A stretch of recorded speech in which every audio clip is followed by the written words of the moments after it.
Assalamualaikum warahmatullahi wabarakatuh. Sobat Widi, kita ketemu dalam sesi storytelling, satu sesi di channel YouTube keluarga kami yang akan menceritakan tentang sesuatu tentang tokoh-tokoh, kemudian tentang peristiwa-peristiwa dalam apa yang pernah terjadi di masa lalu. Nah, saat ini aku mau cerita nih tentang tokoh-tokoh yang sudah ada di sini, sebenarnya sudah ada di buku 100 tokoh Muhammadiyah yang menginspirasi. Ada 100 tokoh di sini yang semuanya itu punya keistimewaan yang sangat luar biasa. Nanti insya Allah satu persatu akan aku ceritakan kepada kalian semuanya. Baik Sobat Widi, kita akan bercerita tentang seorang sosok laki-laki yang sangat luar biasa yang bernama KRT Haji Muhammad Wardan Diponegrat. KRT Kanjeng Raden Tumenggung Haji Muhammad Wardan Diponegrat. Siapakah itu? Mungkin nanti di ending Sobat Widi baru tahu siapa beliau gitu ya. Kiai Wardan, kita sebut seperti itu aja. Kiai Wardan adalah seorang laki-laki yang lahir di Kampung Kauman pada tanggal 19 Mei tahun 1911. Lahir dari sekian banyak saudara. Salah satu saudaranya itu adalah saudara perempuannya itu adalah yang bernama Siti Umniah. Tentu saja Siti Umniah adalah salah satu sosok yang cukup berpengaruh, yang mungkin nanti di episode lainnya akan saya ceritakan siapa sih sosok Siti Umniah itu. Nah, Kiai Wardan ini bersaudara dengan sosok Siti Umniah, dan beliau itu adalah putra dari Kiai Pengulu Raden Haji Muhammad Kamaluddiningrat.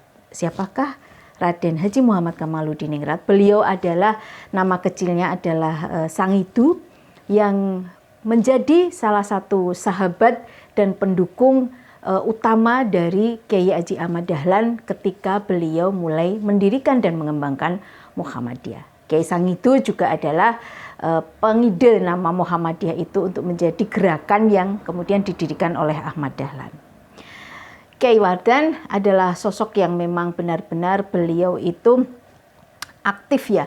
Sejak kecil di Siswa Proyo, di Hizbul Waton, kemudian beliau itu juga sekolah di beberapa sekolah Muhammadiyah. Setelah beliau itu selesai di sekolah, beliau juga menjadi guru di beberapa sekolah Muhammadiyah, yang antara lain di Situbondo, kemudian di Sekolah Mubalighin Muhammadiyah di Yogyakarta, dan juga Akademi Tabligh Muhammadiyah di Yogyakarta. Jadi aktivitas beliau di dalam dunia pendidikan Muhammadiyah itu sudah tidak diragukan lagi, karena memang sejak kecil beliau itu memperdalam ilmu-ilmu agama dan kemudian mempraktekkan ilmunya itu menjadi guru di Muhammadiyah. Nah, kalau kita lihat siapa sih Kiai Wardan ini? Kiai Wardan itu adalah salah satu ketua Majelis Tarjih, mungkin terlama ya, karena selama 6 periode sejak tahun 1963 sampai 1985 beliau menjadi ketua Majelis Tarjih di pimpinan pusat Muhammadiyah. Dan pada saat kepemimpinan beliau itu ada beberapa istilahnya produk Majelis Tarjih yang sangat luar biasa.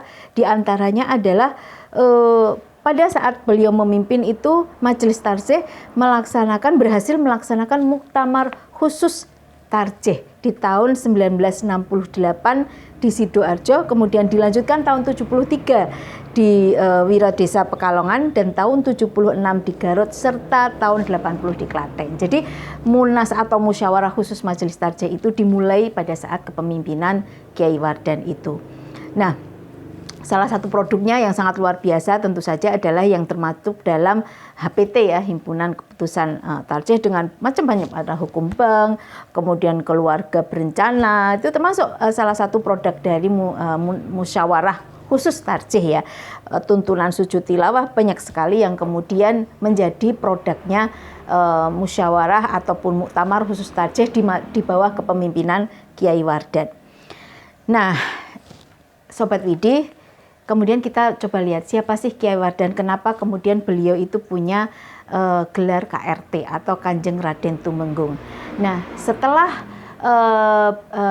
Kiai Muhammad Kamaluddiningrat atau yang kemudian dulu kita kenal dengan Sangidu itu menjadi Kiai Pengulu ya, Kiai Pengulu Kiai Wardan ini kemudian meneruskan jabatan ayahnya meskipun tidak langsung ya, karena ada di Selani ada seorang istilahnya pengulu lain yang bernama Kiai Nuh Kamaludiningrat.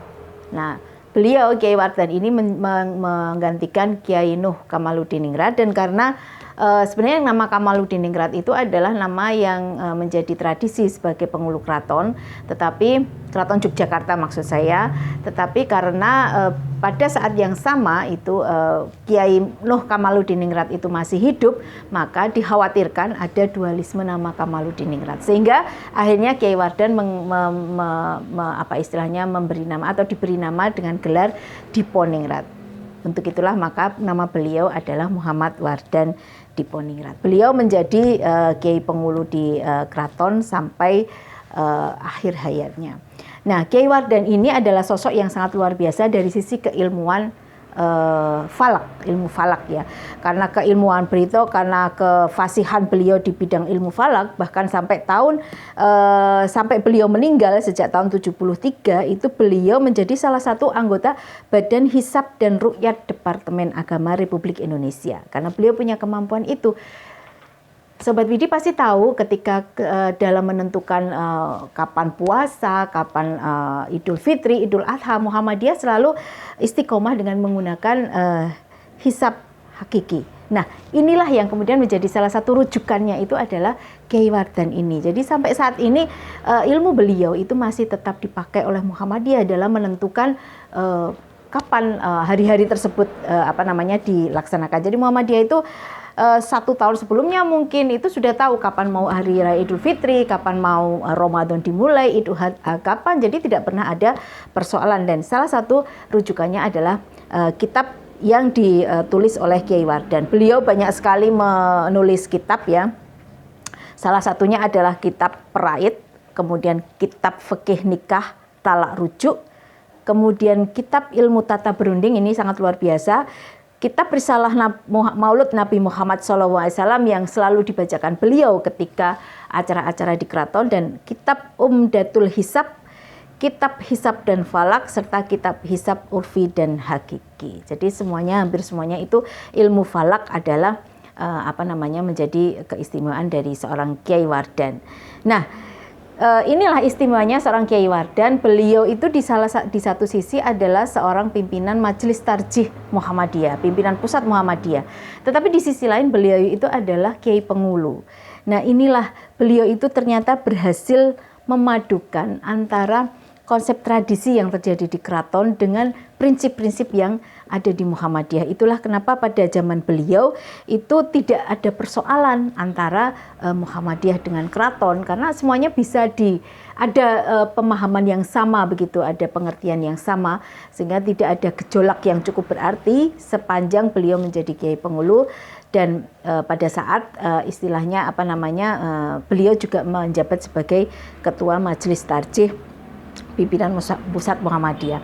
Nah, Sobat Widi, Kiai Wardan ini menikah dengan salah satu cucu Kiai Haji Ahmad Dahlan, putri dari Siti Busro, putri keempat dari Kiai Haji Ahmad Dahlan. Beliau menikah dengan Ibu Siti Juwariah. Beliau adalah cucu dari Kiai Haji Ahmad Dahlan. Jadi ini menyambung kekerabatan, karena beliau itu ayah beliau atau Kiai Sangidu itu adalah sahabat dari Kiai Haji Ahmad Dahlan, sehingga putra Kiai Sangidu akhirnya menikahi cucu dari sahabatnya. Nah, beliau meninggal di tahun 1991 dan meninggalkan beberapa putra, di antaranya adalah Siti Hunaidah, kemudian Muhammad Jasman Al-Kindi, Siti Barniah, Ahmad Jihaz Al-Farisi, Siti Hadiroh, Siti Wisamah, dan Siti Jafnah.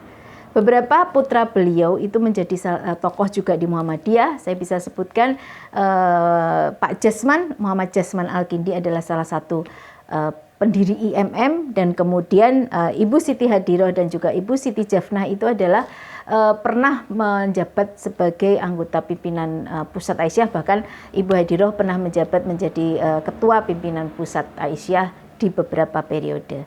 Nah, Sobat Widi, itu adalah kisah ataupun ketokohan dari seorang Muhammad Wardan Diponingrat, kalau kita boleh mengambil satu ilmunya, bahwa seorang Kiai Haji Muhammad Wardan Diponingrat itu adalah seorang dengan keilmuan falak yang tidak semua orang bisa atau tidak banyak dimiliki oleh orang, tapi beliau itu istiqomah dalam menekuni ilmu falak itu, sehingga memang beliau menjadi ahli.